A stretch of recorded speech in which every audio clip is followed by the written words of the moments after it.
Hello బిజియస్ నేను వరం గారు అబ్బాయి. ఈరోజు మా హాస్టల్ పెట్టిన డిన్నర్ ఏంటో చూద్దాం వచ్చేయండి. ఫస్ట్‌కి అయితే రోటీ అండ్ రోటీలో తర్వాత ఈరోజు ఐస్ క్రీమ్ అయితే పెట్టాడనమాట. ఈరోజు ఏంటంటే చికెన్ కర్రీ. సో, కాబట్టి ఐస్ క్రీమ్ అండ్ అలాగే ఇది వచ్చేటప్పటికి వెజిటబుల్ పులావ్ అనమాట.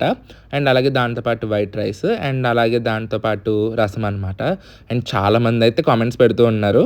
అదేంటి రైస్ తక్కువ పెట్టుకున్నారు ఆర్ లేకపోతే పులావ్ తక్కువ పెట్టుకున్నారేంటి అలా అని చెప్పి. యాక్చువల్‌గా ఇందులో కూడా నేను సగమే తింటాను. ఎందుకంటే రోటీ ఉంటుంది కదా! సో, కాబట్టి ఇంకా రోటీ తినేసేటప్పటికే పొట్ట ఫుల్ అయిపోతుంది. ఇంకా కనవేం ఏం తినలేమనమాట పెద్ద. అండ్ దాంతో పాటు చికెన్ కర్రీ అనమాట. ఇంకా ఈరోజు స్పెషల్ వచ్చేసేటప్పటికి. అండ్ ఇది వచ్చేటప్పటికి టమాటో రసం అనమాట. అండ్ మీరు పెట్టే కామెంట్స్ మాత్రం నేను ప్రతి కామెంట్ చదువుతున్నాను. బట్ రిప్లై ఇవ్వటం కొన్ని సార్లు ఇవ్వను గానీ, మోస్ట్ ఆఫ్ ద టైమ్స్ ఇవ్వను. బట్ కాకపోతే కామెంట్స్ మాత్రం అన్నీ చదువుతాననమాట. చాలా బాగా అనిపిస్తుంది కామెంట్స్ చదువుతూ ఉంటే మాత్రం. ఇంకా టేస్ట్ విషయం వచ్చేటప్పటికైతే ఈరోజు రోటీ విత్ చికెన్ కర్రీ టేస్ట్ అయితే మాత్రం చాలా బాగుంది. లైక్ చాలా రోజుల తర్వాత అంటే హాలిడేస్ తర్వాత ఈ మధ్యన వచ్చాను కదా! ఒక 1 వీక్ అయి ఉంటుంది హాలిడేస్ అయ్యి హాస్టల్‌కి వచ్చి.